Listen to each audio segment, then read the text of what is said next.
Welcome to episode 7 of the video blog. I've got a special guest again with me, Martin. You may remember him from the Liverpool and Man United match preview and reaction. So today, as the title suggests, we're talking about the Monday night football games that are televised. The most recent one being the Everton-Southampton game, where the unfortunate Everton fans had to travel a whopping 238 miles, 4 hours and 12 minutes of journey time. And we're thinking to ourselves, is this a one-off?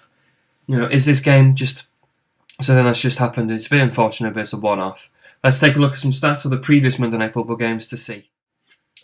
So if you look at the stats, looking at some of those games, it's a bit, I'm not sure if it's a coincidence or not, but if you look at the likes of Newcastle, they've had 3 against them now, away games at Arsenal, away games at Stoke, and another one at QPR. That's a total distance of 1,508 miles. Going there and back. Yeah, exactly. Yeah, Ronnie. Yeah, that's there and back. So, for those fans, that they must be really committed to do that. But another thing as well, if kids are going there, if they're going to a game, if they're going on a Monday, they've got to be leaving early, surely, to get to those games. Exactly. Yeah, you'd have to take your kid out of school early to take him, probably. Especially if you look at the worst one here, Arsenal-Newcastle, 282 miles. You probably have to take your child out of school, and he probably will be absolutely knackered for the day after. Like you said, if you look at these stats, it's like Sky or ESPN or whoever's televising them have deliberately picked long-distance journeys. These are in chronological order. Southampton-Everton, the most recent, and the Man City-Swansea. So these are the last ones to happen. Another interesting point on the Southampton-Everton one, and that was the weekend just gone.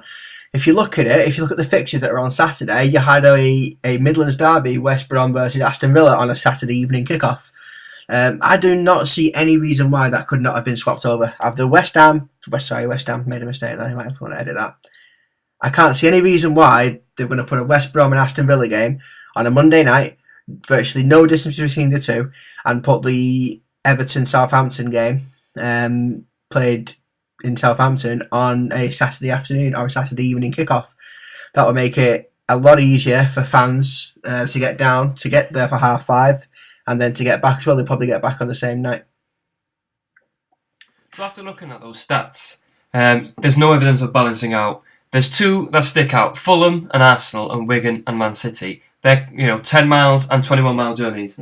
That's right at the bottom of the scale, and all the other games are on the far end of the scale. There's no 100-mile journeys, 50-mile journeys. They haven't attempted to balance this out whatsoever. All I can see is none of these games are grandstand games. They say that for Sunday. Sunday is a big difference from Monday.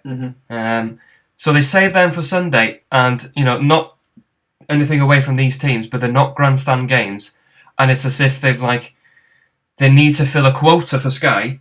A certain amount of games need to be live on telly per week, and they've just threw them there without thinking of the fans, clearly. Yeah. And I said a point to you earlier: if a Newcastle fan, a die-hard Newcastle fan, season ticket holder, 18 home games a season, goes to as many as he can, if he doesn't go to these games, I don't think there's anyone that can blame him. I don't think anyone's gonna judge his allegiance to or whatever, his dedication to the team.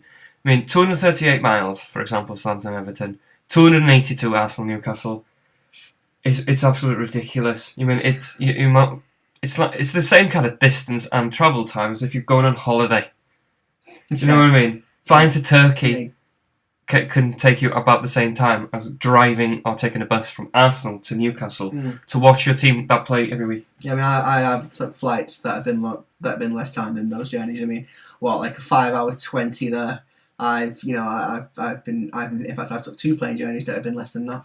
So it's absolutely ridiculous. I don't think they're thinking of the fans. I know they're not paid to think of the fans. They're paid to make money. But I think if you're going to televise a game, you want a good game on there as well. So I think a Midlands derby, for example, would have been, no disrespect to Everton and Southampton, because it was a cracking game. It was a 0-0. It was a right enthralling game. A good 0-0. It was a good 0-0. But I think a 2-2 Midlands derby would have been better to put on there as well. But it may coincide with the fact it's closer because it's a derby. So I think you want to televise as many derbies as you can. I know ESPN had the rights to that game, but I'm not sure of how it works. Who chooses what game? I'm not sure how that works at all. But Sky could have. I think Sky could have had that.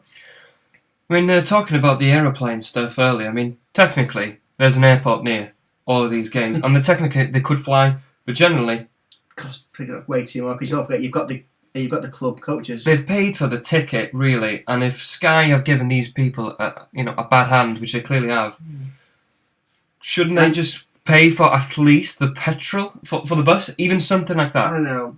It's hard. I mean, but half the ticket price. You buy your tickets in advance, don't you? That's the one thing I know.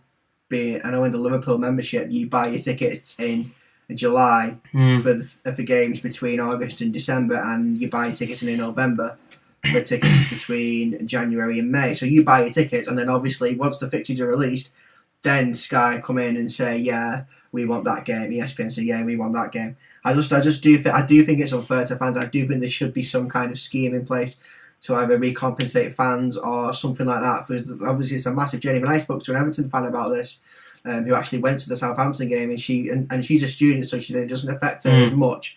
But obviously she does placement. She does placements at the school. She's a teacher. If she was teaching on that day, she couldn't have gone to that game. So that's another game she'd have missed out on supporting her team. But she knows people who do work together. Like people have had to take days off work, missing out on a full day's pay, and then potentially being exhausted for the second day because you've travelled so much. It's ridiculous. As a bottom line to this episode, I don't think it's even fair to say, is this fair or whatever? Is this just a part of football? Unfortunately for these clubs, because they do tend to repeat. Newcastle have been away 3 times in this list, so it's not like that they are. Spurs have been away twice as well, to United and to Liverpool. It's So if you're a Newcastle fan or any other fans on the list, do you think that this is a part of football? You accept it begrudgingly, or do you think there's a bit of an agenda, an unfair agenda here by Sky? So if you've got any comments at all, just put them in the comment section or send me either me or Martin a tweet, and just let us know what you think. So thanks for tuning in again for this episode, and hope you stay tuned for the next one. So thank you.